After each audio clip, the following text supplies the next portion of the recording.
what do you recommend? Now, a couple of weeks ago, someone in my comments recommended a movie to me called Finestkind.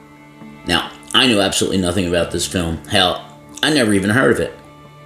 Now, Google search showed me that it was released directly to Paramount Plus in December. It's a crime drama starring Jenna Ortega, Tommy Lee Jones, and Toby Wallace. But it seems to be hated by mainstream critics. Has a 28% Rotten Tomatoes score. Now, this past weekend, well, there wasn't really much for me to see. The weekend before, I saw One Love. Next weekend, I'm seeing Dune 2. But this weekend, nothing. Now, luckily for me, I have Paramount Plus. So I dug out the password, logged on, and decided to check out Finestkind. So what do we have here? Is this something worth your time? Or is it your typical forgettable streaming-only movie? Well, before we answer that, let's talk a little bit about the plot to the movie Finestkind. Let's talk.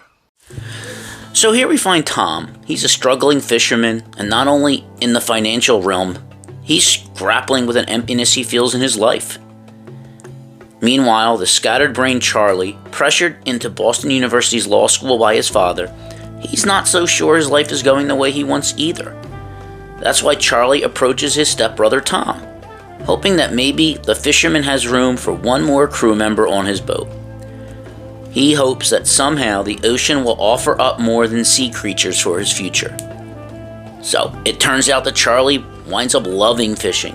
He goes back again and again, and the two stepbrothers start thinking that maybe life on the open ocean isn't so bad. But that's until they get caught by the Canadian Coast Guard fishing in Canadian waters, which is a crime for any United States fisherman. The boats impound it until they can pay $100,000 in fines. And to make matters worse, the boat they were using was Ray's boat. Now, Ray is Tom's father. He's dying of cancer. It's Ray's pride and joy. Ray had asked Tom to take it out for him. And Tom can't handle thinking that losing his father's boat is how he's going to say goodbye.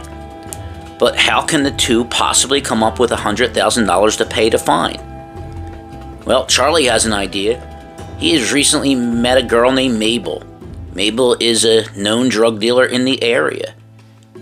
He asked her to set up Tom and his crew with a job, a one-time gig that will get them the $100,000 they need in mere days. So easy money. But this is not transporting fish, it's transporting heroin.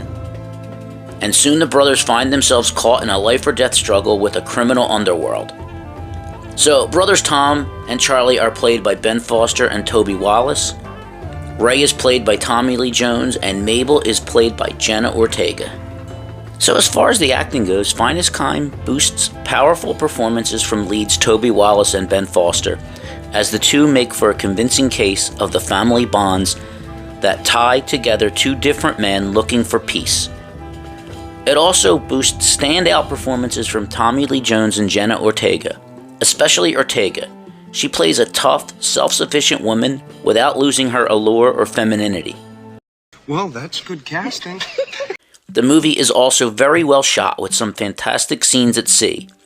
It really captures the beauty of being out on the ocean along with the dangers of deep-sea fishing. Now, that's not to say this is a perfect movie. The overall plot is pretty basic crime drama stuff. Really nothing shocking or original. The one or two plot twists that they try to play up, well, you kind of see those coming a mile away. Plus, your criminal underworld drug-dealing villains, well, they're not very scary or frightening. Like, I never really got a sense of them being this tremendous threat.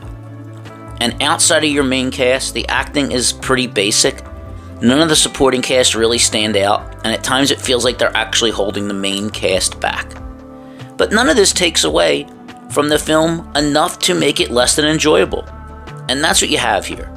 Finestkind is a pretty good movie, so long as you go into it knowing that it's not going to light the world on fire. Now, professional reviewers would have you believe this film is pure drag, but for me, it's just a pleasant surprise, and believe me, I've seen pure drag. This isn't it. Plus, These critics gave a higher score to Argyle, which is pure drag. Now, Finestkind isn't going to win awards or go down in history as a cinematic masterpiece, but it's a pretty nice way to spend a couple hours, especially if you're a fan of the stellar cast. It's definitely worth your time. I rather enjoyed that. Well, that's it from me this week. Tune in next week when I'll give you my thoughts on Dune 2, which I'm really excited about. But until that time, click the like button, subscribe, leave a comment or a question, share this video with friends and enemies alike.